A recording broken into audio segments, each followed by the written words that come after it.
사도행전 7장 54절부터 60절까지입니다. 오늘 저하고 약속을 했거든요. 이 성경이 너무 작다. 내가 잘 안 보이니까 김성준 목사가 좀 대신 대독해 달라 했는데 찬양의 은혜 받다 보니까 아마 그냥 들어갔습니다. 제가 다시 봉독하도록 하죠. 그들이 이 말을 듣고 마음에 찔려 그를 향하여 이를 갈거늘. 사도행전 7장 54절부터 60절까지입니다.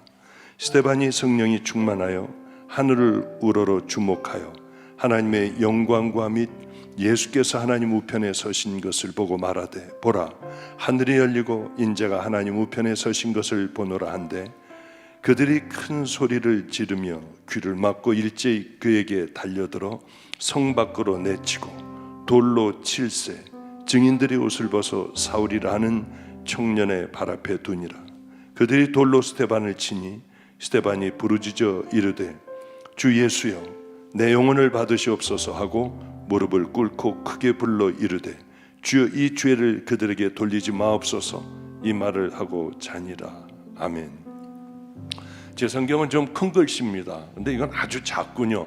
여기에 비치되어 있는 성경을 얼른 좀 빌렸습니다. 왜냐하면 코라고 하는 곳에 교회가 하나가 세워져 거기서 이제 첫 주일 예배를 드리는데 이렇게 거기에 사람들이 잔뜩 모여서 찬양도 하고 하며 이렇게 하며 저는 이제 설교를 하게 됐습니다.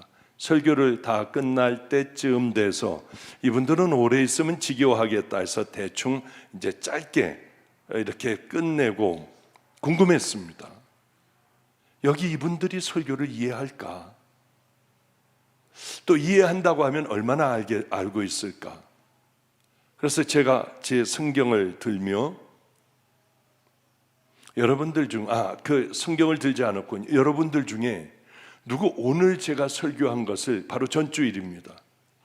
이야기할 수 있는 분이 있나요? 했더니 한 아주머니가 한 분이 나오시더라고요.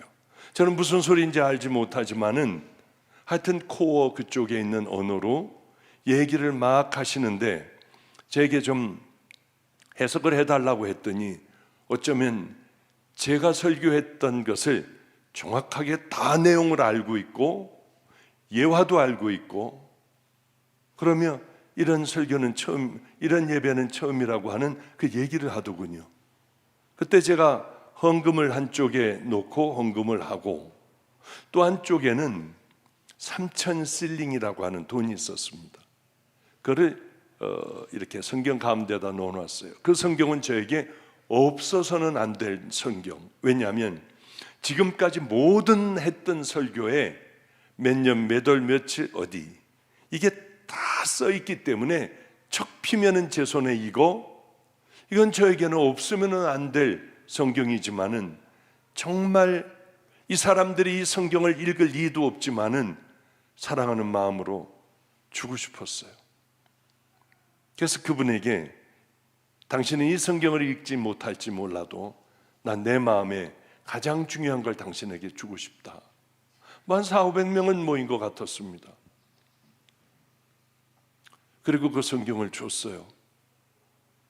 그 안에 떨어지면 안 될 중요한 것도 있으니 잘 간수를 해라 하고 줬습니다. 그리고 이제 나왔어요. 그래서 제 성경이 없어서 이 성경을 보려고 하니까 이 작아가지고 우리 김성준 목사에게 좀 읽어달라고 했는데 아마 깜빡 잊어버리고 들어간 것 같아요. 다행히 틀리지 않고 잘 읽어서 얼마나 감사한지요. 그리고는 밖에 나왔습니다. 이제는 돌아와야 했어요. 코하에서 2박 3일을 했으니까 나오려고 하는데 저쪽 나무 그늘에 아이들이 한 100여 명 넘게 나무 그늘에 있는 거예요. 저게 무슨 나무냐 했더니 가시나무래요. 그러니 거기 얼마나 큰 가시들이 있겠습니까? 아이들은 거기 다 앉아서 찬양을 하고 기도를 하고 있었어요. 왜 여기 더운데 이 가시나무 밑에서 아이들 예배를 드리느냐? 어른 예배 장소는 있는데 아이들 예배 장소는 없대요. 그래서 제 마음에 하나님 여기에 꼭 빠른 시일 내에 져주겠습니다 하고 빠른 시일 내에 바로 이 일을 해결할 테니까 아이들이 마음껏 귀한 하나님의 용사들로 자랄 수 있도록 화장실도 없어요. 그래서 거기 화장실도 깨끗하게 짓고 다 할 수 있도록 배려를 했습니다. 괜히 죄송해요. 쓸데없이 성경 더듬지도 않았는데 괜히 지레 겁먹고서 괜히 이런 소리를 했습니다. 어쨌든 찬양을 제가 골라줬어요. 이거 해봐라. 목사님, 그거보다는 요즘 이거 아주 좀 아름다운 이런 찬양이 있는데 어떨까요? 아니야. 나이 먹은 사람들은 이런 찬양 들을 때 가슴이 찡하단다. 나도 늘 밤에 잘 때 이런 찬양들을 가끔가다 저도 듣거든요. 이거 하나만 나를 위해서 좀 불러달라 했는데 여러분 은혜 있죠. 전주일에 있었던 오늘이라고 하는 오늘 내가 미워한 사람이 있고 그것도 참 좋잖아요. 그러니까 강력하게 우리 김 목사에게 좀 부탁하세요. 우리 나이 먹은 사람들도 좀 이런 찬양, 헌금 찬양 이렇게 잘 그런 찬양도 좀 불러달라고 하면은 헌금도 많이 나와요. 죄송해요. 쓸데없는 소리 했네요. 한 번은 우리 선교사하고 안성에서 살던 어릴 때 데리고 있었던 그 선교사가 얼마 전에 한국을 왔습니다. 그래서 인천에서 그리웠던 안성을 한번 좀 가보자. 우리 힘들었던 그곳을 가보자 하고 이제 가다가 어디를 갔는 목사님, 저기서 목사님 매 맞고 모욕당하고 그랬던데요. 저 자리 기억나세요? 아니야. 난 너무 많이 매 맞고 모욕을 당하고 끌려다니고 해서 거기 어딘지 나는 전혀 몰라. 한 곳 기억나는 곳은 토큰 파는 그 아저씨. 거기서 전도하면은 나를 죽도록 때렸지. 발로 밟고. 마음의 상처가 아마 컸던 분인 것 같아요. 여기도 가보고 저기도 가보고 하다가 제 뒤에는 차가 3대인가 따라오는데 그래도 제가 꼭 가야 할 곳이 있더라고요. 너무 감사했던 곳이요. 그것은 김간의 칼국수라는 데였어요. 거길 가봤더니 역시 복을 받았더군요. 저는 그런 생각을 했습니다. 당신들은 내가 기도해서 복 받았을 거야 생각을 했어요. 왜냐하면 그때는 작은 데를 얻어 거기서 했거든요. 그런데 이번에 가보니까 건물을 다 산 모양이에요. 전체를 다 그렇게 칼국수집을 그렇게 하고 있더군요. 들어가지는 않고 가만히 보며 다시 한번 하나님 이곳을 축복해 주세요. 더 큰 자녀들의 축복도 주세요 하고 잠깐 기도하고 떠났는데 다들 왜 여기 쓴 거야? 왜 섰는지는 모르지만은 우린 다음 행선지를 향해서 떠났습니다. 아이들과 함께 사는데 아이들이 때로는 말을 잘 들을 때도 있어요. 그 거친 아이들이. 그런데 그 아이들에게 어느 날 숙제를 내줬습니다. 성경 이만큼 읽고 너희들끼리 예배를 내가 다녀올 동안 드리고 그리고 공부를 이만큼 해놔. 학교도 아이들이 길거리 아이들이 학교를 다니게 됐으니까요. 예 목사님 그러면 뭐 해줄래요? 저는 돈도 하나도 없었어요. 그러면 오늘 나가서 외식할게. 얘네들이 그 일들을 해놓을 리가 없잖아요. 저는 밖에 나갔다 왔더니 애들은 주여 주여 하며 기도하고 있었어요. 성경도 다 읽고 해놔야 할 공부도 다 했어요. 큰일 났습니다. 왜냐하면 나가서 밥 먹을 돈이 없었는데 애들에게는 제가 거짓말을 한 번도 한 적이 없거든요. 봤더니 1,500원인가 있는데 이거는 1인분이었는데 얘는 이 부대를 끌고 어떻게 해요? 하나님 내 길을 인도해 주세요 하고 다다른 곳이 김간의 칼국수였는데 사람들이 거기는 해물 칼국수라 맛있어 여기저기에 사람들이 앉아 있었어요. 우리들 대부대가 들어가자 주인은 눈이 동그래져 이쪽을 앉으시라고 하며 사람들을 저쪽으로 몰고 우리를 다 아주 많이 들어갔으니까요 그렇게 앉게 했어요. 너무 부끄럽지만은 뭐를 드릴까요? 할 때 죄송해요, 1,500원밖에 없어요. 칼국수 1인분만 주시고 국물 좀 넉넉하게 해주시고 밥 한 그릇만 주세요. 그리고 고개를 푹 숙였어요. 창피해가지고요. 예, 알겠습니다. 주인 아주머니가 카운터에 앉아있다가 얼른 주방으로 뛰어들어가더니요, 평생에 잊지 못할 이만한 큰 대접에 칼국수를 잔뜩 넣은 것, 국물 잔뜩과 그걸 2개인가 3개인가를 갖다 놓고 밥을 아이들 앞에 한 공기를 다 줬어요. 눈물이 나더군요. 제가 해줄 수 있는 건 기도밖에 없었어요. 전도밖에 없었어요.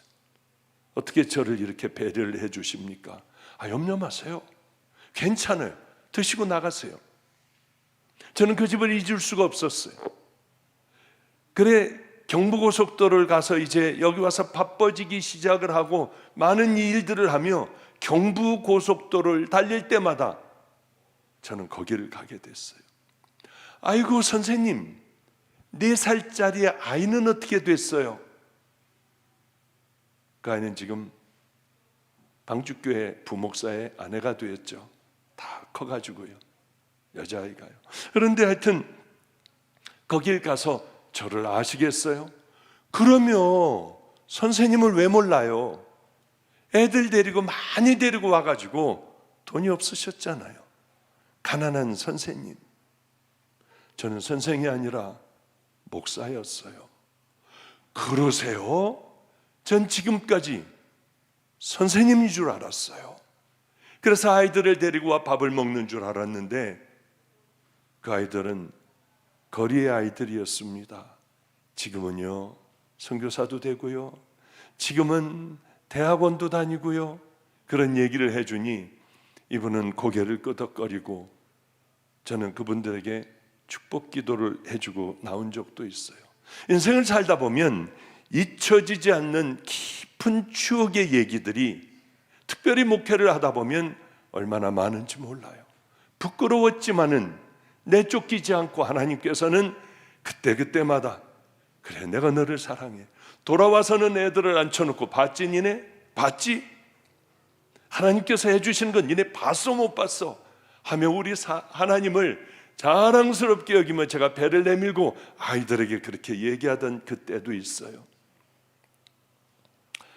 이렇게 많은 일들 가운데에 박수를 받는 일들도 저에게는 얼마나 많았는지 몰라요. 감리교 전체들 목사님들 모인데 어마어마한, 그때는 등록을 다 해야 했기 때문에 다 모였습니다. 아무것도 할 줄 모르는 저는 부끄럽게 그냥 이 얘기 저 얘기, 살던 얘기, 하나님 말씀 이렇게 섞어가며 하는데 그 막강한 감독님들, 감리사님들, 이런 막강한 분들이 다 모여 있는데 사회자가 나와 이렇게 사회를 보는데 울기만 하더라고요.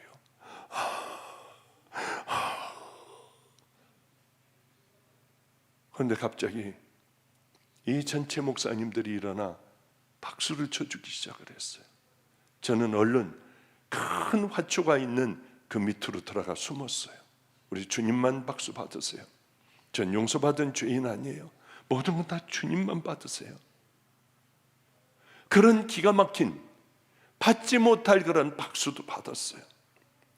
그런데 저희 아버님은 늘 저에게 그런 말씀하십니다. 야, 너 사람들 박수 믿지 마. 너 갈 때 네 가방 들어주는 놈, 그 놈을 조심하면 돼. 너에게 와서 봉투 주는 놈, 그 놈 조심해. 너 와가지고 밥 사주는 놈 있지, 매일 와서 밥 사주는 놈.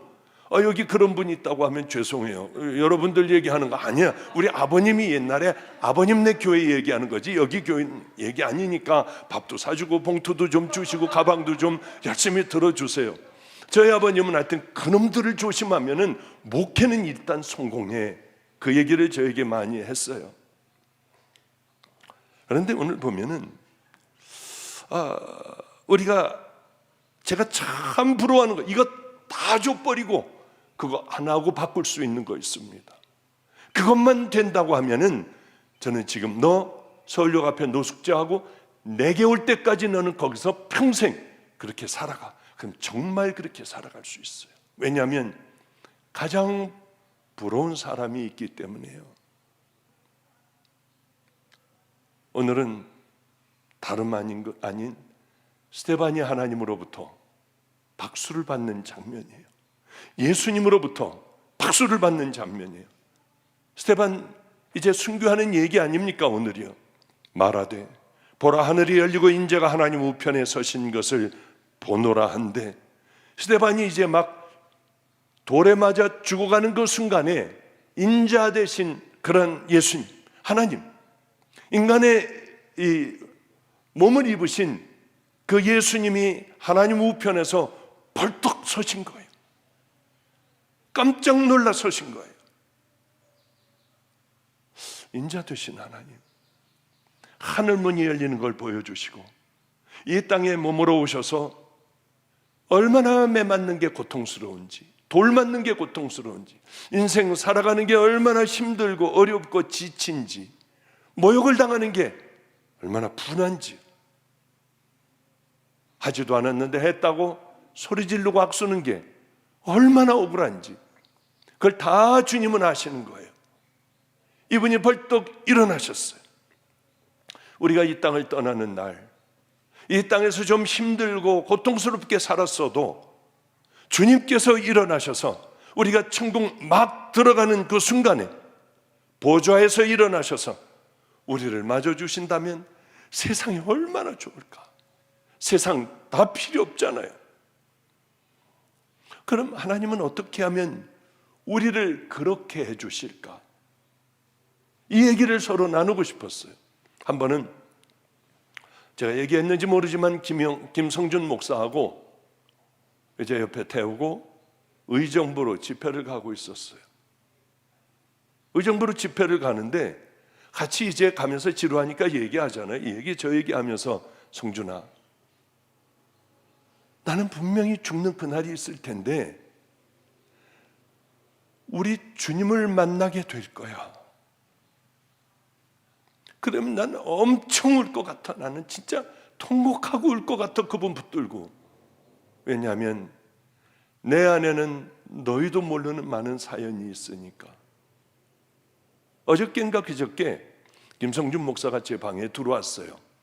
아인하우스에 머무는데요.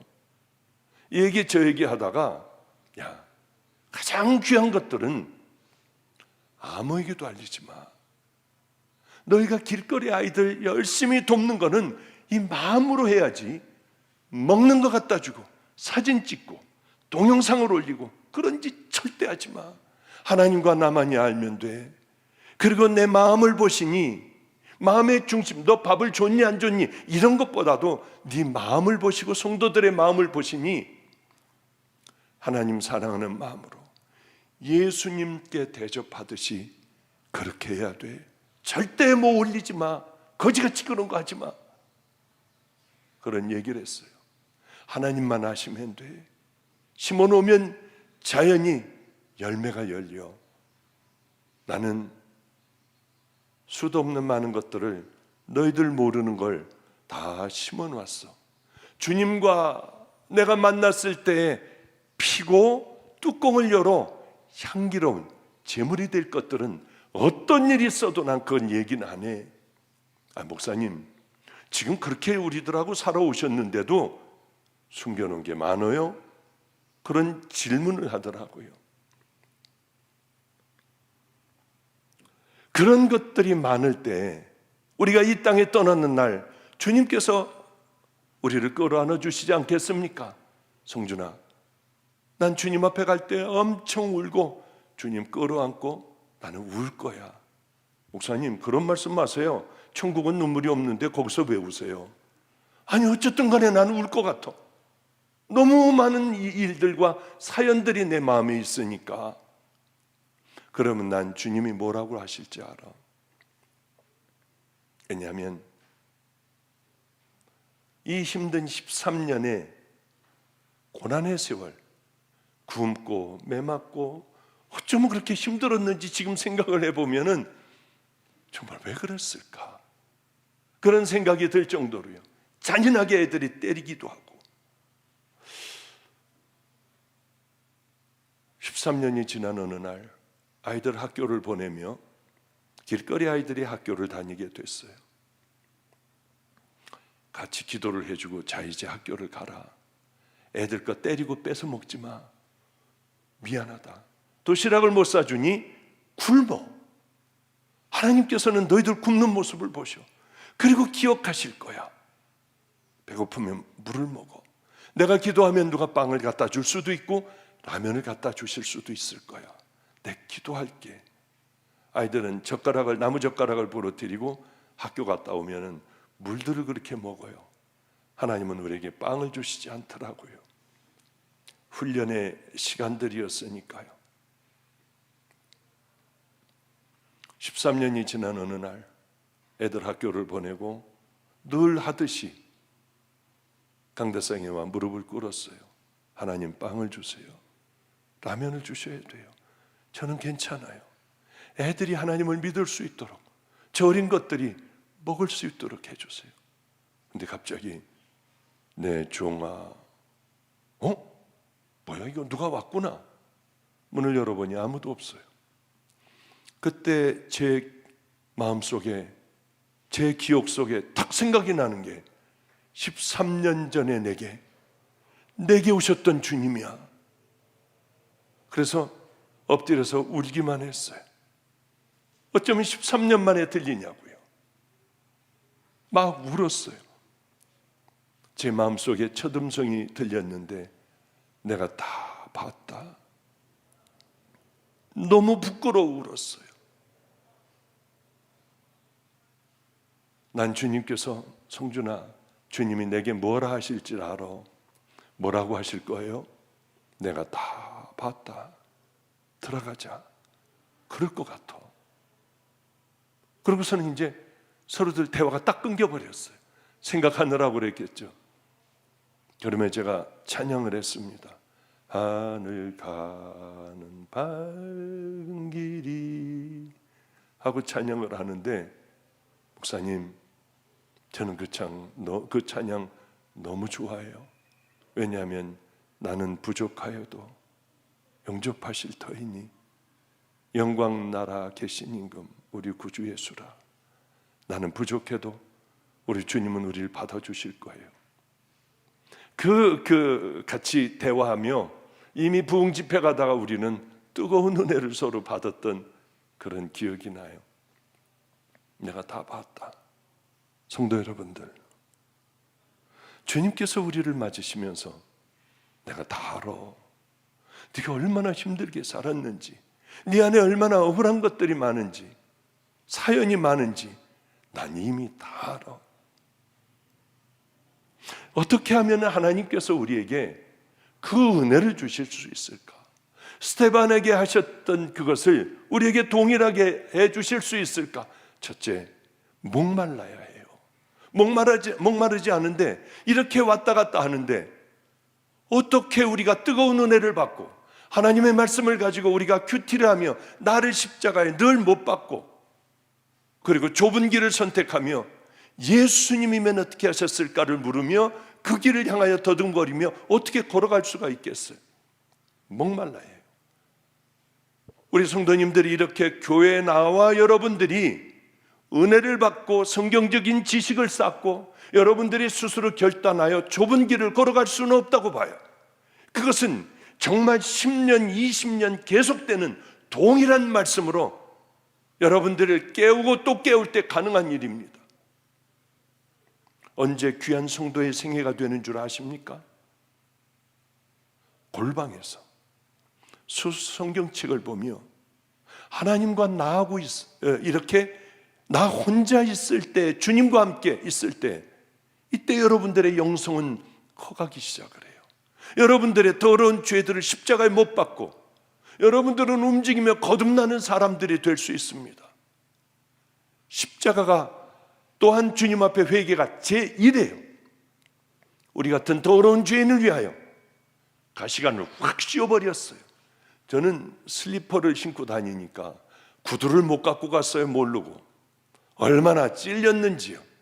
여러 번 찔렸어요. 손도 찔리고 발도 찔리고 해서 쩔뚝거리기도 했어요. 주님은 그것을 머리에 푹 씌워버렸어요. 손과 발에 대못을 박아버렸어요. 조금만 찔려도 이렇게 아프고 아직도 흉터가 있는데,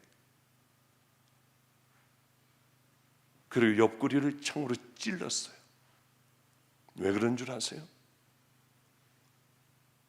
우리 죄를 다 가져가시기 위하여 하나님의 진노를 거기 다 쏟아부으셨습니다. 우리들의 죄를 용서하시려고요. 사람들은 티끌을 날리며 너 하나님의 아들이면 어디 내려와봐. 주님은 내려오실 수가 없었어요. 얼마든지 내려오실 수 있고 저들을 한 번에 다 몰살을 시킬 수 있었지만 주님은 내려오실 수가 없었어요. 우리들의 죄 때문에. 제가 그 사실을 알고 얼마나 울었는지요. 39회야 철들었어요. 밤을 새고 울었어요. 나 같은 놈은 이렇게 살 수 없어. 쪽방으로 갔어요. 용산역 앞 쪽방. 노숙자들이 살고 짐꾼들이 하루 자는데요. 거기서 여기까지 왔습니다. 왠 줄 아세요? 주님은 내게 그렇게 하셨는데 나는 의사를 하고 있어야겠습니까? 사람들은 다 밤에 의사, 낮에 열심히 하고 야간 감교신학대학을 다녀라. 전 그렇게 할 수가 없었어요. 주님이 내게 어떻게 하셨는데요? 이 더럽고 추악한 죄인을 주님이 만나 주셨는데 제가 어떻게 편한 길을 택하겠어요? 그리고 정말 위험한 그런 지역으로 들어갔습니다.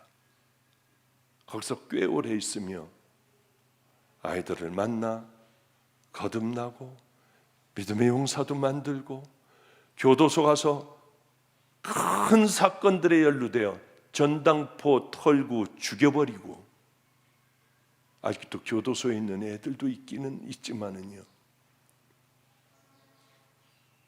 가장 중요한 것은 우리는 그런 만남을 만나게 해달라, 저같이 되라 하는 얘기가 아니에요. 하나님, 저 정말 그 주님을 깊이 깨닫고 알게 해주세요. 그래서 내가 용서받은 죄인이 되어 그 길을 걸어갈 수 있도록 해주세요. 고넬료라고 하는 사람이 있었습니다. 이방인이에요. 개 같은 사람이에요. 그런데 하나님에 대한 소문을 듣고 어떻게 하면 나도 하나님을 만날 수 있습니까? 백부장 아닙니까? 그러니까 누가 그러는 거예요. 기도를 시간을 정해놓고 열심히 하면 하나님 만날 수 있습니다. 시간 정해놓고 유대인들과 같이 열심히 하나님 앞에 기도했어요. 또 뭐 해야 됩니까? 구제를 한번 열심히 해보세요. 하나님은 구제를 기뻐하세요. 구제를 열심히 했어요. 어느 날 기도하는데 천사를 보내요. 베드로를 청하라. 내 하나님께서 내 기도와 구제를 기억하신 바 됐다. 이방인이라도 그렇게 만날 수 있어요.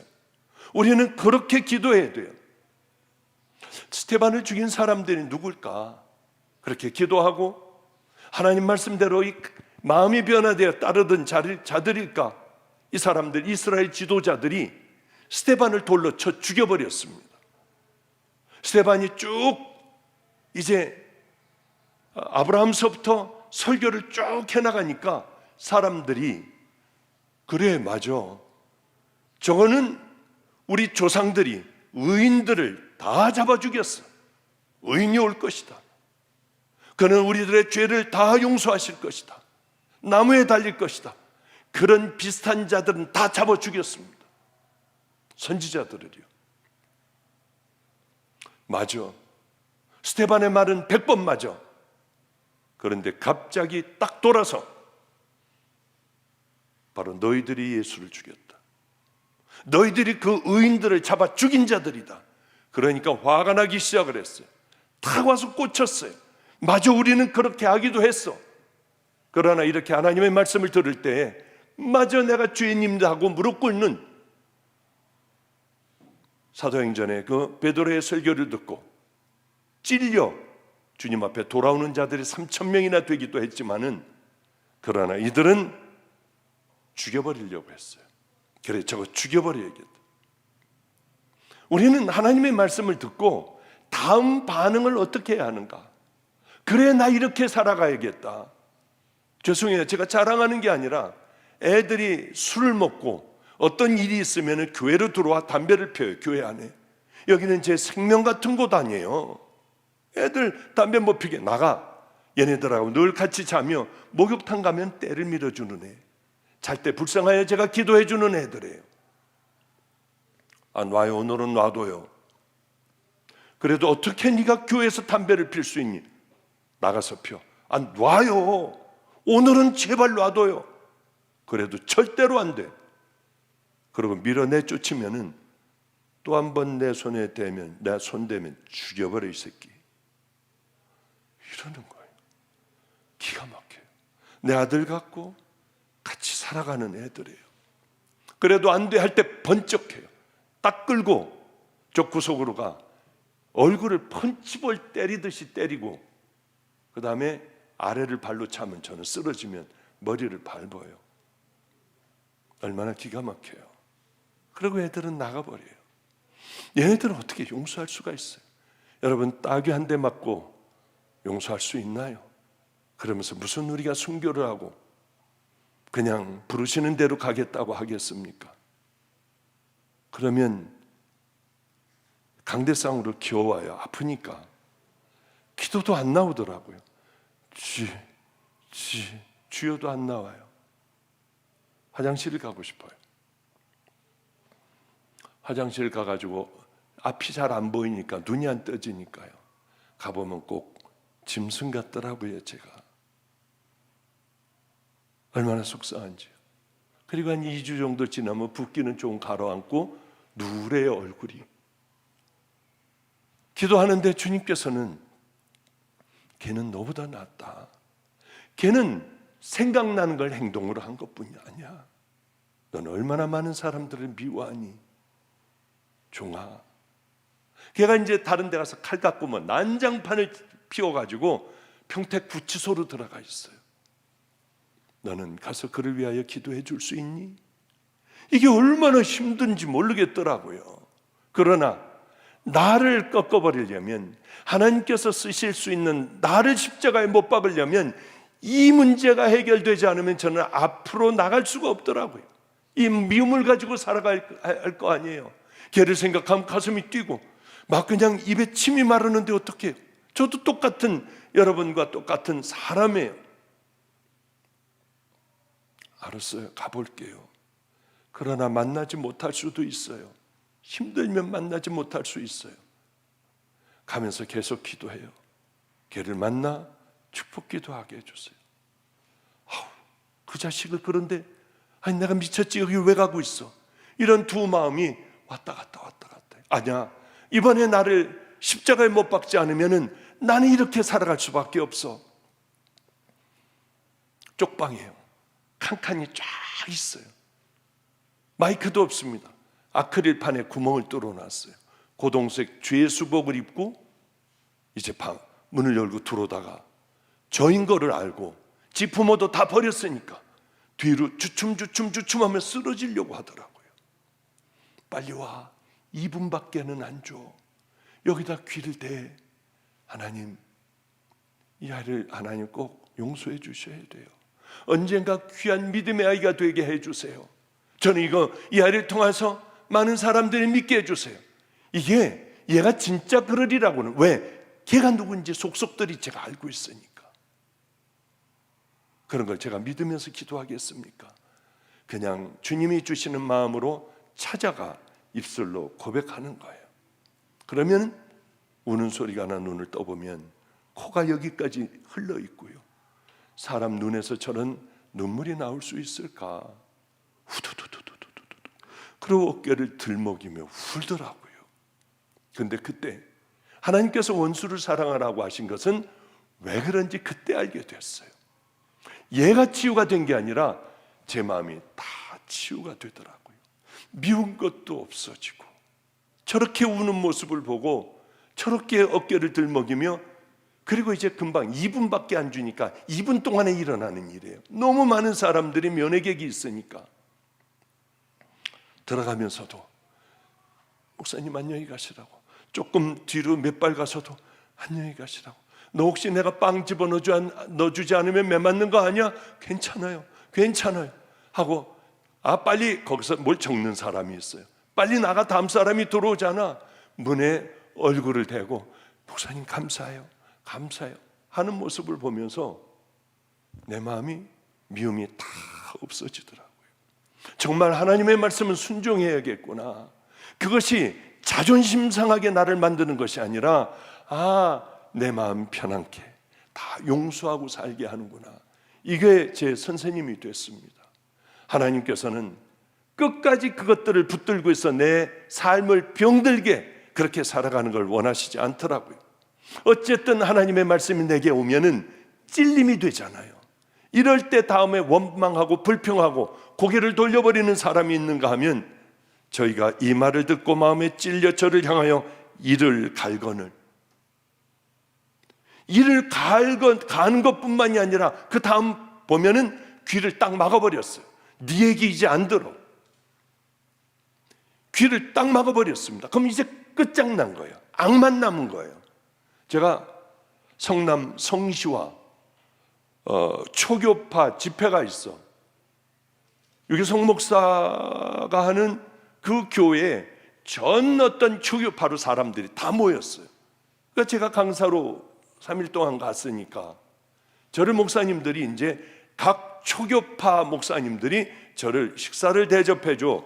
목사님들 한 40여 명 모인 데서 밥을 제가 먹게 되었습니다. 자기들끼리 수근수근 하는 거예요.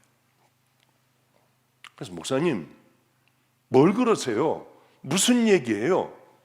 그랬더니 어떤 목사님이, 자기네 지방에 있는 거기 목사님이 아내하고 싸우다가 화가 나니까 귀들을 막은 거예요. 이를 간 거예요. 그래 목을 졸라 자기 정신을 차려보니까 사모님을 죽여버렸어요. 얼른 이게 큰일이니까 화장실로 데려가 토막을 내서 다 자를 거 잘라가지고 비닐에 넣어서 산에 가서 묻어버렸습니다. 그리고 봉고차를 타고 다니며 늘 그랬대요. 사모가 어딜 갔는지 몰라. 여기는 사모 자리니까 아무도 내 옆자리는 타지 마. 여기는 사모가 오면 또 탈 거야. 교인들은 다 그래. 목사님이 불쌍하여 울기도 하고 했대요. 어느 날 형사가 화장실에서 혈흔을 찾아내요. 결국은 바로 제가 집회 갔을 그때 구속이 됐다고 하더군요. 그 얘기를 수근거리며 하고 있었어요. 우리는 악에 찬 사람들은, 상대방의 얘기를 들으려 하지 않는 사람들은 목사라도 이런 일이 일어날 수 있구나. 싸울 때도 남의 얘기를 경청해야겠구나. 이를 갈아서는 안 되겠구나 생각을 했습니다. 여러분 아시잖아요. 베드로가 설교했을 때 당신들이 예수를 십자가에 못 박았다 하잖아요. 아니 무슨 로마 병정 빌라도, 바라바, 가룟 유다, 제사장, 장로들, 이런 사람들이 다 죽이지 않았겠습니까? 거기서는 가보지도 않은 사람에게 너희들이 바로 예수를 죽였다 하니 이 사람들은 가슴을 치고 내가 어떻게 하면 되겠느냐. 그날에 3,000명이 예수를 믿었다고 했어요. 그렇습니다. 얼마나 이게 우리가 하나님의 말씀을 듣고 우리 스스로가 하나님의 말씀으로 훈련시켜 놓지 않으면, 나 혼자 있을 때 싸우지 않으면은 이런 기가 막힌 일들이 일어날 수 있다고 하는 거예요. 제가 한번 바로 한 3, 4일 전인가요, 모얄레에 있는 이원철 선교사하고 같이 좀 지내게 됐습니다. 그분이 굉장히 위독해요. 그분을 위해서 기도해 주셔야 합니다. 이제 목 쪽에 이런 덩어리들이 있고 그거를 MRI를 찍어봤더니 상태가 안 좋은 것 같아요. 그래서 얼른 모얄레에 우리 아이와 이제 일 잘하는 그런 사람 또 뉴욕에서 온 목사를 평생 선교의 사역을 하겠다고 하는 사람들, 하여튼 지금 나온 거는 한 3명 정도를 이렇게 생각을 하고 있고 2명은 들어가 있고요. 그리고 얼른 한국으로 내보내 지금 이제 격리 기간을 거친 후에는 본격적인 세브란스에서 본격적인 이제 검사를 다 할 것 같은데 주변의 의사들 얘기를 들어보면 힘들고 어렵고 끝나지 않았나 하는 생각들을 다 하고 있어요. 그러나 하나님께서 이 종을 또 어떻게 일으켜 세워주실지 우리는 그저 뒤에서 기도할 뿐입니다. 이제 그분 마지막으로 이제 또 이거 가는 거 아닌가, 병원 가는 거 아닌가 해가지고 우리가 모닥불을 피우고 우리 제 제자들이 8명인가가 목사들이 다 왔어요. 와서 북쪽이 어려우니까 양식 한 130톤 정도를 우리 다 뿌리자, 죽어가는 곳을 좀 살려보자 해가지고 최선을 다해서 이제 그런 일들을 우리가 하는 중에 마지막 밤이었기 때문에 이원철 선교사에게 제가 좀 우리 목사들이 있으니까 잔인한 소리를 제가 했어요. 마음 상할 얘기를 했어요. 바로 제 옆에 있고 아내도 있고 딸도 있고 한데 당신 유언을 좀 해봐라. 우리 다 들을 수 있는, 당신이 우리에게 줄 수 있고 자녀에게 줄 수 있는 유언을 해봐라.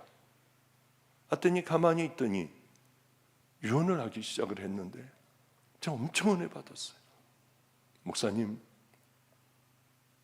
저는 저를 위하여 살려달라고 단 한 번도 기도해 본 적이 없습니다. 왜냐하면 하나님은 전능하신 하나님, 그 하나님께서 내가 이제 하나님 앞에 가야 하면은 가야 하는 거죠. 왜 살려달라고 합니까? 히스기야 왕을 보십시오.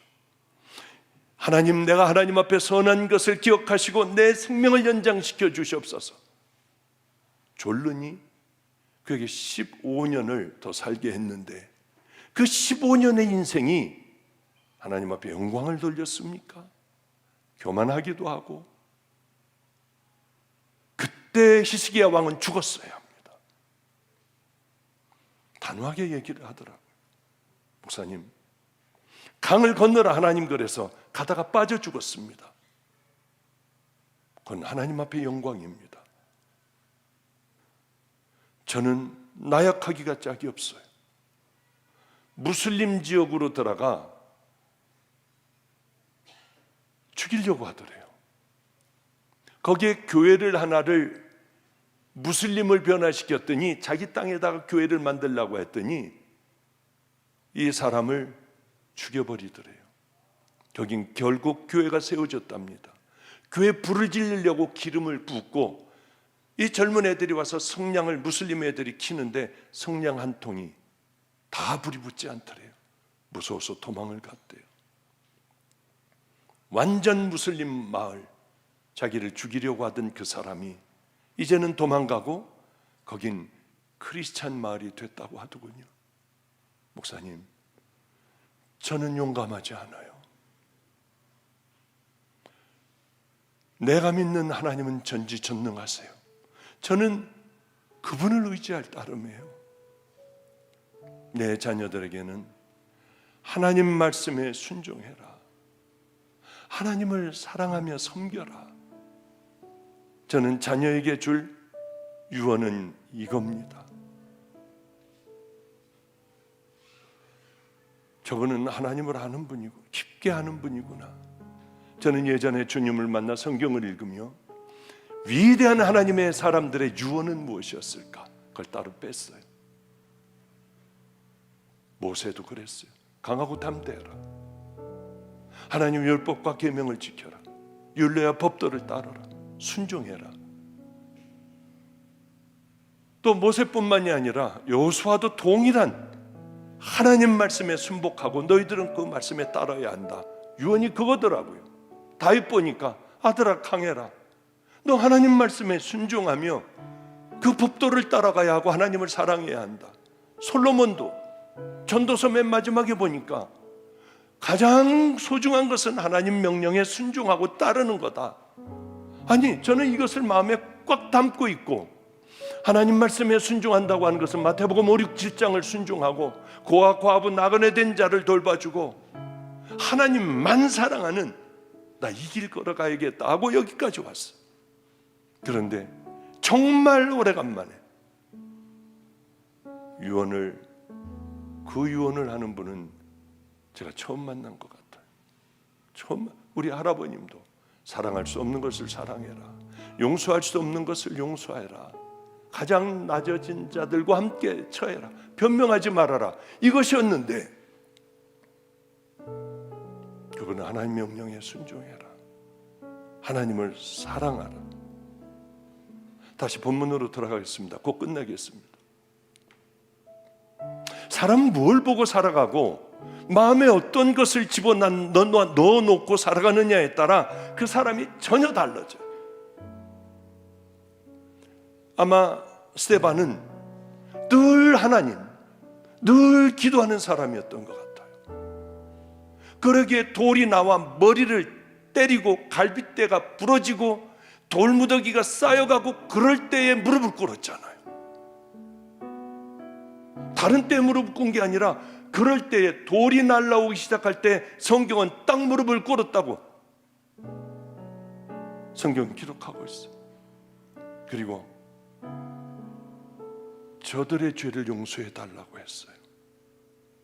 이게 마음에 꽉 평상시에 들어가 있었습니다. 우린 이 마음에 뭐가 들어가 있나요? 간절하게 하나님 앞에 목마르면 이게 이루어지더라고요. 우리 집에 어떤 한 해가 있었습니다. 아이들이 꽤 많았어요. 애들이 너무 많아 식탁 밑에도 들어가 자고요, 내 방에도 그냥 꽉 차가지고 자고, 하여튼 여자애들도 그렇고 남자애들도 그렇고 하여튼 꽤 많았어요. 제가 걔네들 다 밥해 먹이고 빨래 다 하고 학교 보내고 그러면 우리는 살았어요. 그때가 행복해요. 그런데 공부를 잘하는 애도 있고 공부를 아주 못하는 애도 있습니다. 아주 못하는 애가 한 번은 제게 와서 꼴찌예요. 학교에서 꼴찌야. 야, 근데 어떻게 너는 뒤에 2명이나 있냐? 한 애는요, 말을 할 때 선생님 할 때 그 선생님 하려고 미쳐버린대요. 선생님, 그럼 그렇다고 안 돼요. 걔 하나 자기가 뒤에다가 깔아놨고, 또 하나는 이 공부 워낙 못하는 애, 뭐가 뭔지 몰라는 애 2명은 자기가 항상 깐대요. 그런 애 공부를 엄청 못해요. 힘은 엄청 센데요. 얘가 그러는 거예요. 나 미국 가서 목사님 의사 될 수 있어요?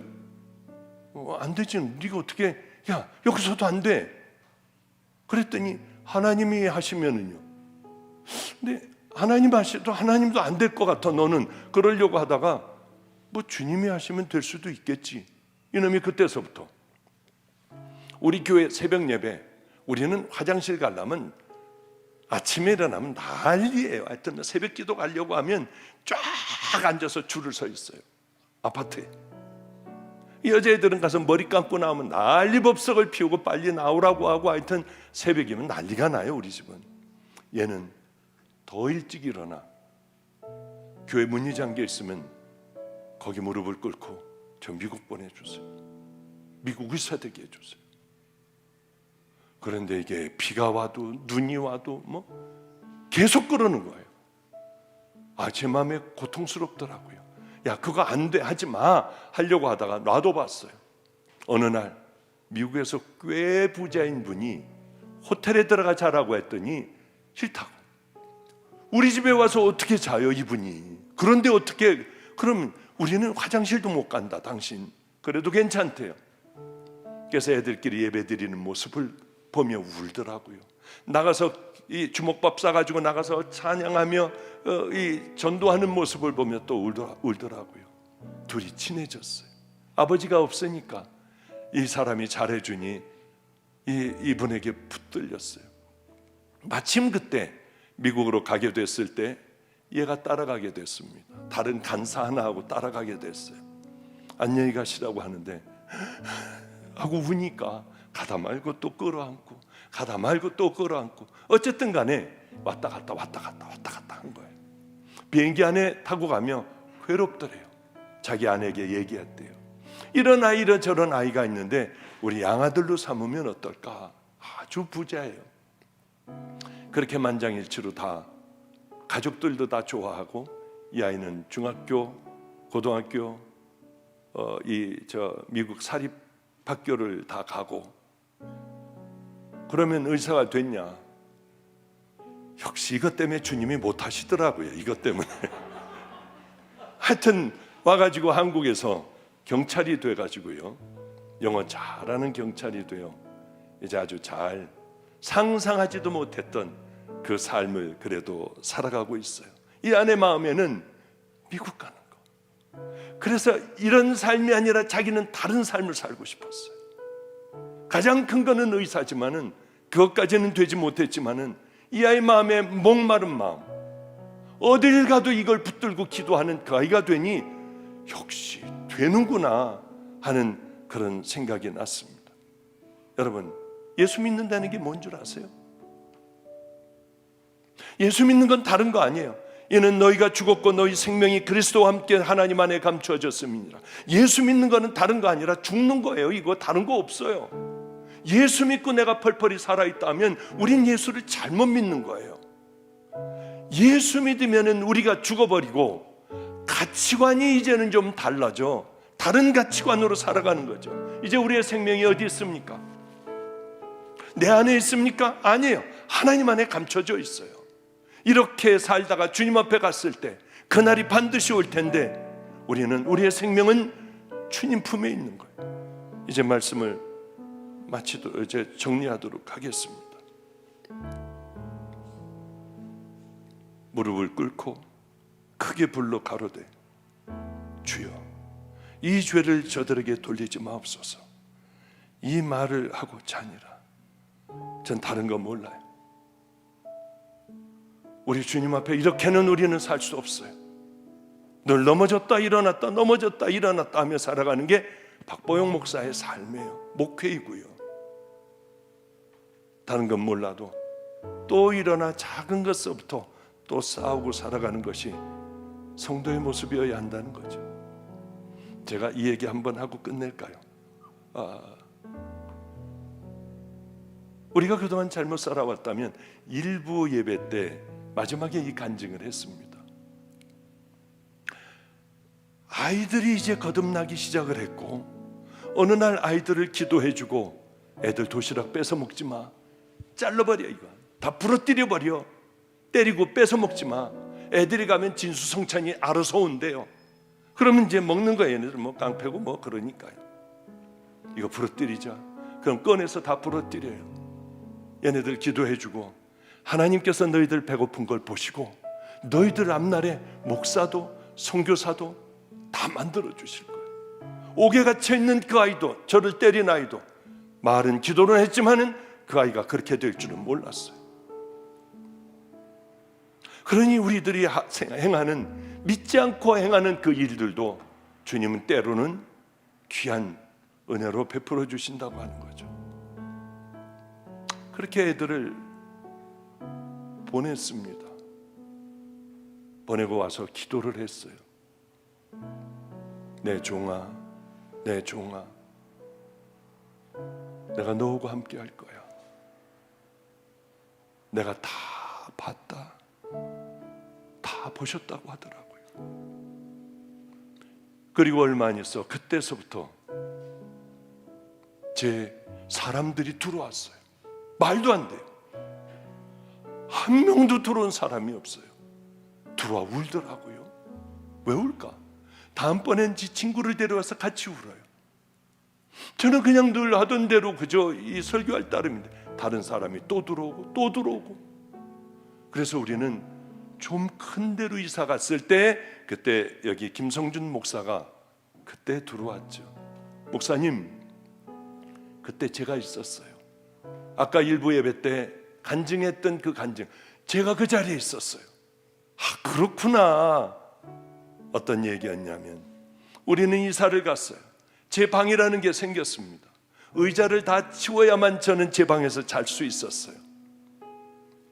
그리고 4살짜리 여자애는 그 위에 소파에서 재우고 전 땅바닥에서 이렇게 하고 자고 애들은 이제 다 바닥에서 그렇게들 잤죠.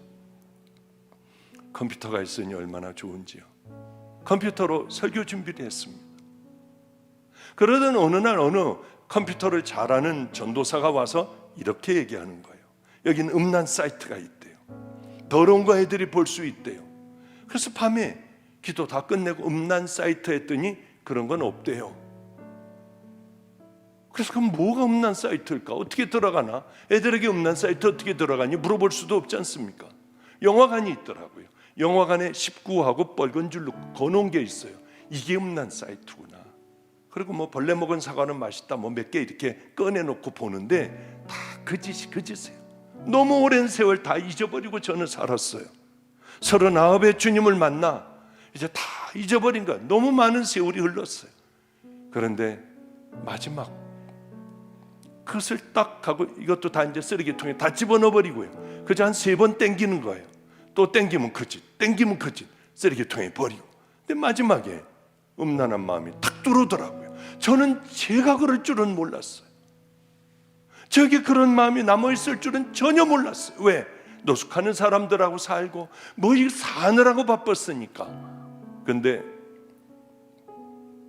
그걸 보는데 주님이 계신데도요 조금씩 땡기는 거예요. 요만큼 땡기고 요만큼 땡기고요. 그런데 갑자기 몸에 힘이 빠지고 난 하나님의 종이야. 이제 모든 것들이 풀려나가기 시작을 해. 이제 외부에 나가서 집회도 할 줄 알고 누구를 붙들고 간절히 기도하면 치유도 되고 병도 없어지는데 이게 지금 13년이 이렇게 살아온 거예요. 13년 이제 시작되는데 저는 그만 이걸 다 놓쳐버렸어요. 버림받은 자가 된 거예요. 얼른 꺼버리고 강달상에 올라가 주님 용서해 주세요. 이 더러운 저를 용서해 주세요. 내 평생에 그런 일은 없을 거예요. 방언도 안 돼. 저는 이렇게 손을 들고 기도하고 뭐 이렇게 뜨겁게 되면 이렇게 떨리기도 하고 주님의 음성이 마음으로 들리고 뭐 이런 과정들이 늘 있었는데 다 없어진 거예요. 자고 일어나면 될 거야. 한잠 자도 안 되더라고요. 주일이 됐어요. 설교를 어떻게 했는지도 준비했는지도 모르지만은 그걸 들고 나갔어요. 찬양하고 기도하고 말씀을 전하려고 하는데 내 마음속에 다시 주님의 음성이 들렸어요. 너는 안과 밖이 똑같은 종이 되어야 한다고 내가 했지. 그렇다고 하면 네가 지금 이 보고 더러운 것들 본 것들 그걸 다 여기서 얘기할 수 있니? 어떤 계기로 사람들은 꽉 차게 들어왔어요. 어떤 계기가 있었어요. 억울하기가 짝이 없었어요. 그 진실이 밝혀지자 사람들은 제 얼굴이라도 보려고 들어왔어요. 다른 교회들의 제 일들이 거론이 되고요. 목사님들이 제 일을 설교를 하기도 했어요. 누가 와서 제 얼굴 한번 보고 가기도 했고요. 이제 교회는 됐는데 저는 끝장난 거예요. 그래서 차마 우리 애들 얼굴을 보고 얘기할 수는 없었어요. 뒤로 돌아 십자가를 보고 여러분들 첨나는 음란의 그 더러운 죄악을 범했어요. 처음에는 이것을 아이들을 위해서 내가 이거 차단 프로그램을 깔아야겠다 생각했는데 내가 거기에 빠져버렸습니다. 내 평생에 다시는 이런 일 없을 거예요. 애들이 아니라 박보영 목사를 위하여 차단 프로그램을 깔겠습니다. 애들이 막 깔깔거리고 웃더라고요. 왜냐하면 제가 그럴 줄 알았죠. 이럴 줄 알았어요. 얘네들은 저에게 생명을 준 아이들이니까요. 저 울었어요. 십자가 보며 울었어요. 그때 막 대학교 1학년 들어가 처음으로 우리 교회 전도사로 온 김성준 선교사가 거기 처음으로 앉았는데 이런 일들이 벌어진 거예요. 여러분, 저를 용서해 주면 전 여기서 목회를 계속할 거고 저같이 더러운 자 나가라 하면 제가 늘 마음에 품었던 내 팔로 의료 선교를 가 저는 거기서 주님 앞에 주님께 내 생명을 드릴 거예요. 그리고 예배가 저를 위해서 기도해 달라고 했어요.